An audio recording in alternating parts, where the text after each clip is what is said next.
I've recently stumbled upon a pretty cool Max for Live device which is for free. It's called Quantised time-sensitive MIDI looper. It allows you to create melodic, harmonic phrasing, even bass grooves, even drum grooves, so it's pretty cool. I'm going to give you a quick before and after here.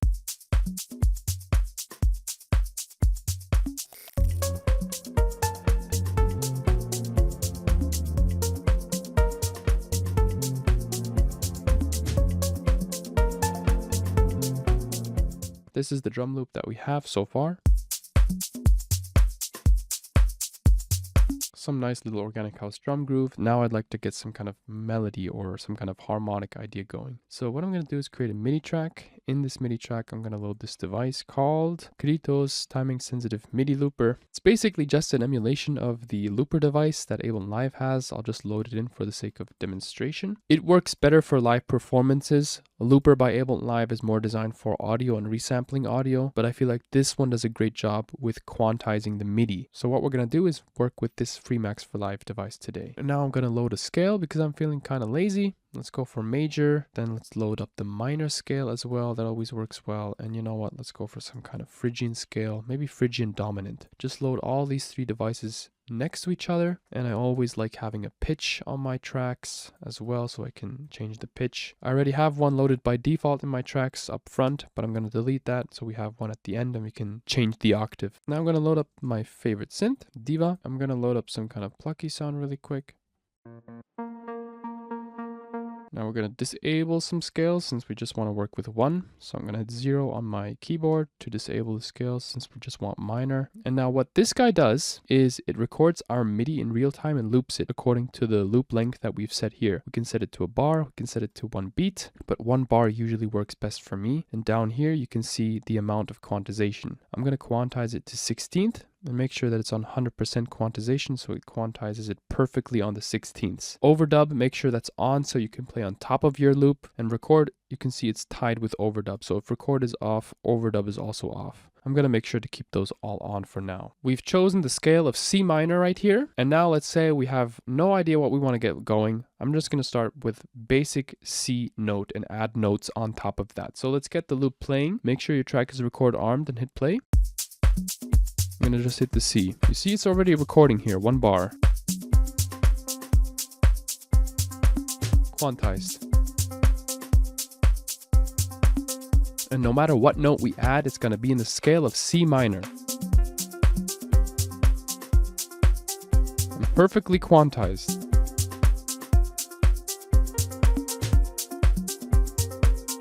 You know, you're getting inspired a bit. So I have a bit of an idea going, and that is now saved in this looper. And I can switch my scale, maybe to major.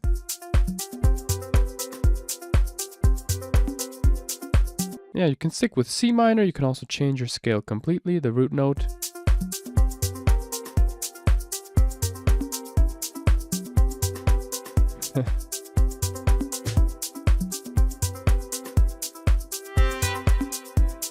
And you can also change your preset. So let's say you find something else that you like. In my experience, it works best on plucks.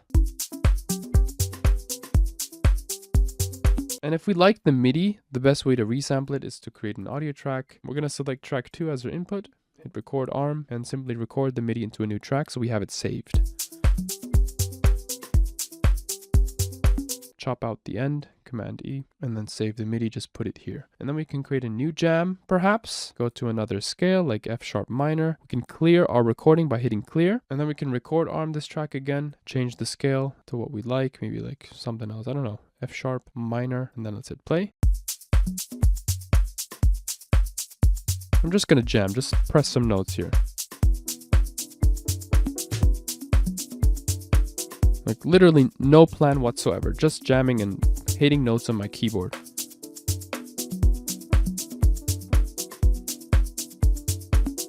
Let's open up the cutoff. Maybe change the settings, make it more plucky.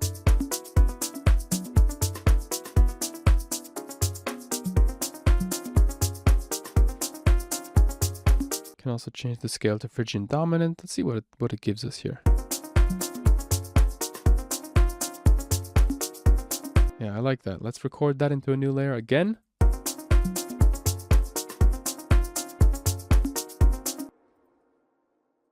And what I love about this is that it saves the sequence or the MIDI notes that you've played. And if you change the bar length, it's like half timing it. So it stretches those MIDI notes along 2 bars. Listen to how it sounds if I change the loop length to 2 bars now.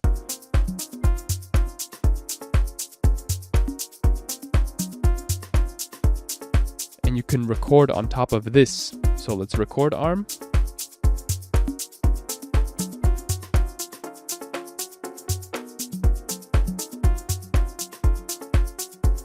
Really interesting to just get some kind of a loop going and have it all quantized on the grid. You can always edit the MIDI afterwards, but I find this to be a great way to just start a melodic or harmonic idea. And a cool thing is that this also works for drums. You could load up a drum rack and load in sounds from scratch. I already have a drum rack with a few of my favorite organic house sounds saved. I'm just going to load it here and load the MIDI looper before the drum rack. Chuck it here. So let's disable the diva, record on the organic perk track so we can play the percussions here. Make sure that record, overdub, and everything is on here. I'm going to quantize it 100%. And now let's hit play. Okay, make sure that I'm in the right octave here.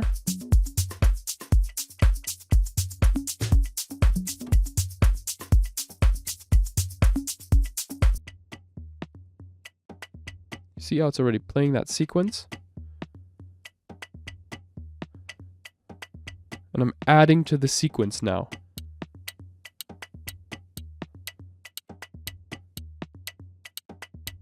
Ah, that's nice. I'm working with Live 11, but in Live 12, the sample similarity swap feature allows you to switch through the sounds of the drum rack, which gives you completely new loops each time. Then the reason I like using this on drums more than, let's say, some kind of Max for Live sequencer like Sting is because this allows you to have a bit more control. It's not as random, it doesn't generate you as many results like Sting, but it gives you more control over the elements that you put in. So if I want a hi-hat groove, I can just hit this note while it's recording and add an additional hi-hat groove. That's always going to be quantized, right?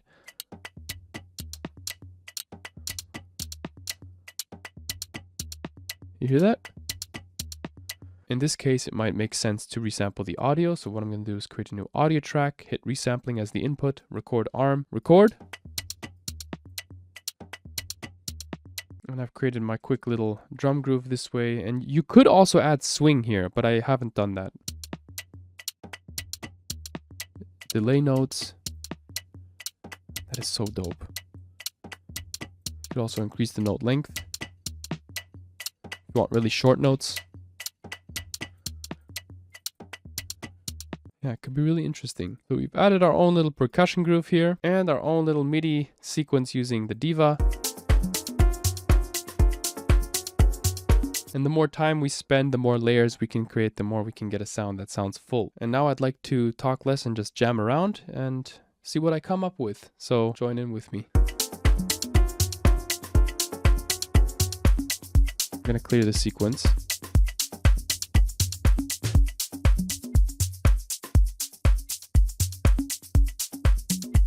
Record on the diva again and see what we can get going.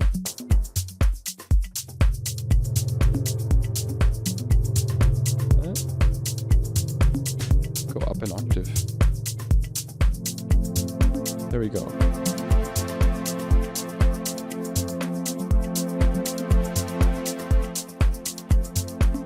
I like that. Reduce the cutoff maybe a bit.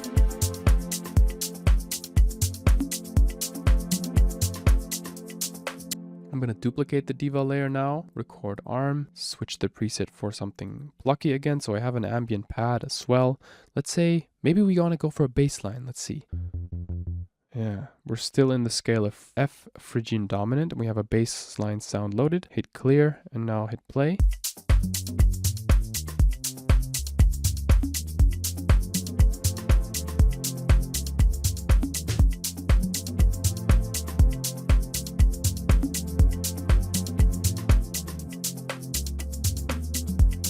And you can duplicate your way layer by layer. So let's call the first one pad. Second one we're going to call bass. I'm going to give the bass a red color so I know what is what. And let's call this one pluck. So we've split that MIDI looper onto 3 individual layers. On layer 3, which is the pluck, I'm going to hit clear, select a different preset that I feel like is really plucky. So let's go through maybe Synthesia. Yeah, Cappadocia sounds really good.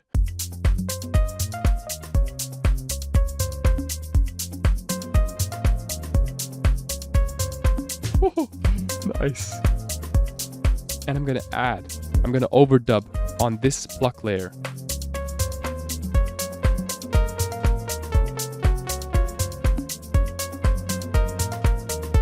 That's so nice. Yeah. Maybe add some swing. Let's extend the note length. Doesn't do anything, yeah? Okay, then fudge it. Okay.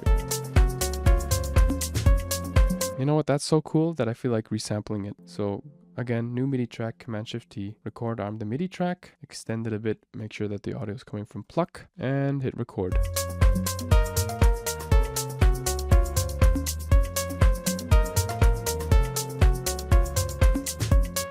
That is so cool, yeah. And I'm gonna take the MIDI, put it onto the top layer, disable the MIDI looper, and see what I've come up with here.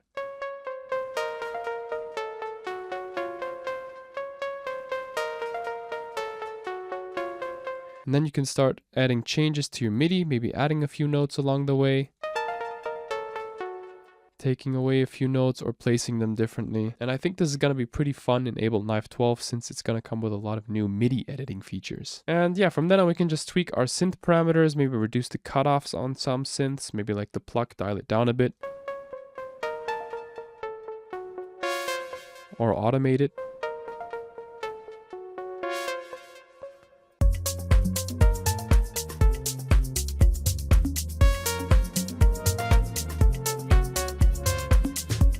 So nice. Or what you could do is take your MIDI sequence and choose a simple selection and loop that. So I'm going to take this little phrase, hit Command L, make sure that it's always hitting on the 1. Yeah, the loop length is set correctly.